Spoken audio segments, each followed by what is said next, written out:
Hey guys, it's Karen at Gathered Natural Wellness.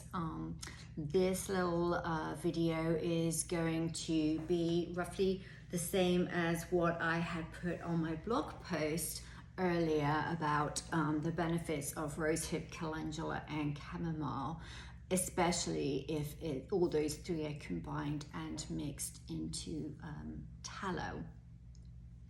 So when blended with tallow, a traditional skincare powerhouse, they create a remedy that hydrates, calms and revitalizes the skin.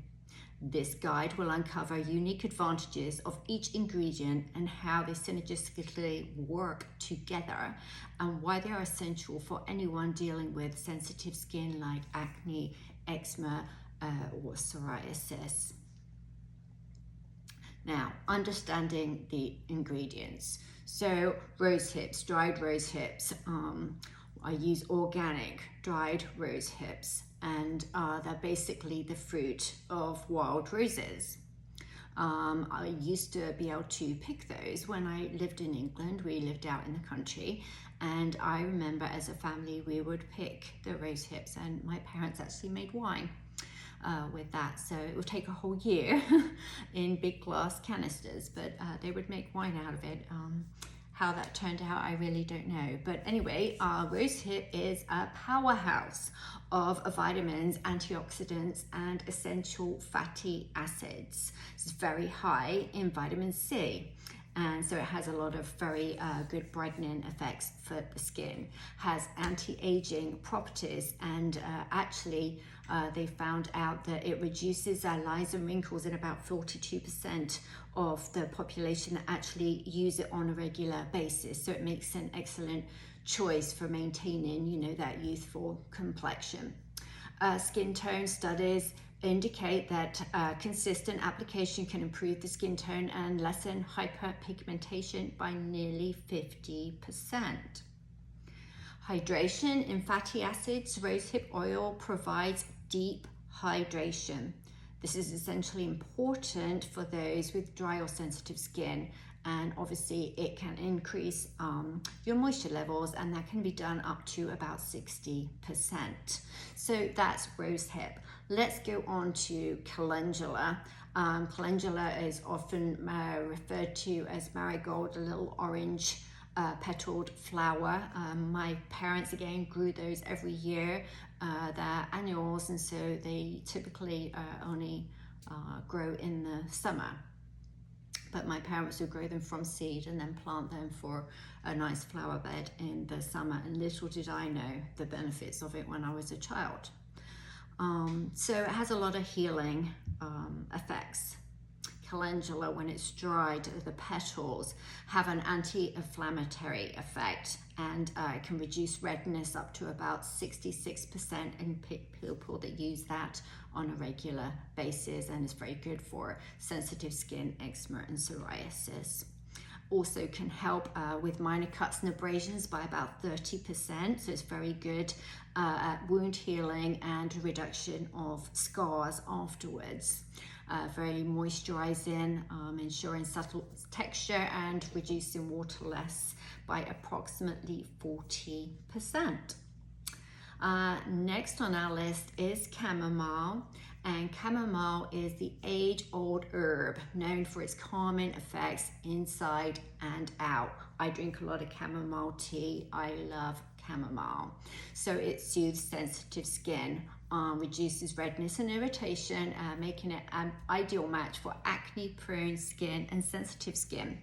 And you can see improvements for that up to about 50% if you use it on a regular basis.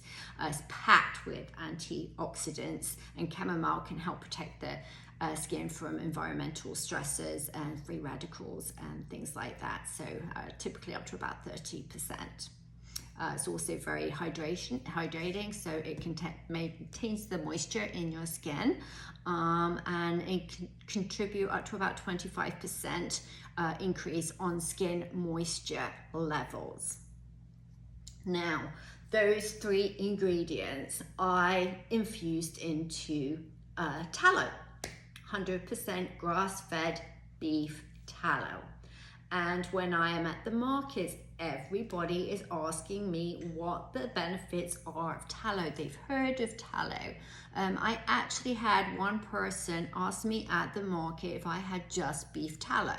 They didn't want any smell, they just wanted the beef smell, which I thought was very, very strange. But everyone to their own. The power of tallow. It's rendered animal fat. There is a specific terminology of suet, which is the fat that's behind the kidneys, which a lot of people use, but now people refer to tallow as beef fat, and so they use the regular beef fat for their skincare. And it's been a staple for centuries of skincare, actually. It closely resembles human skin. It makes it a very effective moisturizer. So the benefits of tallow: deep, deep hydration. Penetrates the skin, providing lasting hydration, which can enhance moisture retention by about 50%. It's very soothing in properties, particularly beneficial for acne-prone, sensitive skin. Reduces inflammation and irritation and helps to calm the skin. It's also, it doesn't clog pores, and a lot of people do say, hey, don't put tallow on your face because I've noticed it clogs pores. Tallow doesn't clog your pores. Now, everybody is different, and let me tell you why. Everybody's skin is different, everybody's tolerance is different, and what we eat is different. So basically, inflammation on the skin or acne, blemishes, typically, not always, but typically is due to something that we've put in our gut. It's an inflammatory response. It's like a detox, and it's sending it out. Doesn't know what to do with it, so it sends it out via your skin. You notice you eat candy bars, all of a sudden you might start getting pimples.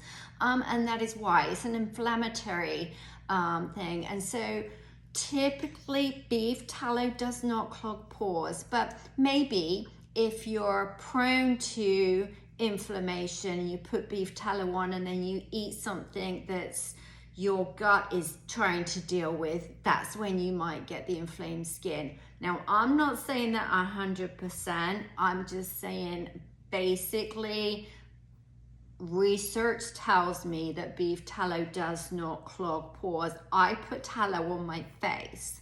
Now, what I do, I don't get the tallow and it's like grease or fat and put it on my face. I tend to splash my face so it's wet, and then I put a little goes a long way, honestly. So put a little bit of tallow on your face and rub it in and on your neck. And I have noticed a difference. I'm 59 years old, I'll be 60 soon. I don't think I look too bad for my age group, but yes, I do use my skincare products. Of course, why wouldn't I? I make natural organic skincare, and so why would I want to purchase anything from anywhere else? So what do we do with tallow? If we get tallow from the butchers, we render it. If we buy it from the store, it comes hard. And so we can put it on a double boiler, melt the tallow, and add to it the rose hips, the calendula, and the chamomile. And typically I do this, if I'm in a hurry, I might do it for one day, but honestly, the best effects you'll have is if you do it over a 3 or 4 week period. I quite often have mason jars and I'll fill them full of tallow, and then I'll melt the tallow and I'll put the herbs or flower petals or whatever I'm infusing into the jar, and I'll put it on a very low heat.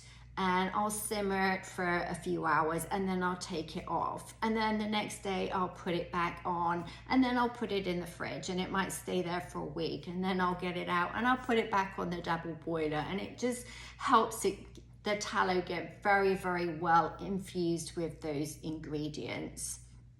And then once you're done, you're going to strain them. You can use a metal sieve if you have one, but you will find little bits get through. So I tend to use a cheesecloth, and then that way you can kind of squeeze it and you're not gonna have any little bits of leaf or root or whatever come through into your mixture. And then you have your tallow, and typically what I would do at that point, I add jojoba oil and castor oil, just because those two oils have many other benefits for your skin also. I also then put it into the freezer. Some people put their mixture into the fridge for an hour, so I just put it into the freezer for maybe 10-20 minutes, and I keep an eye on it. Once it starts hardening up around the outside and a little film on the inside, then I'll get it out and I'll whisk it up. I do have a KitchenAid, but currently when I put it on high speed, it's decided it's not working. So I am using the hand mixer. Takes a little while longer.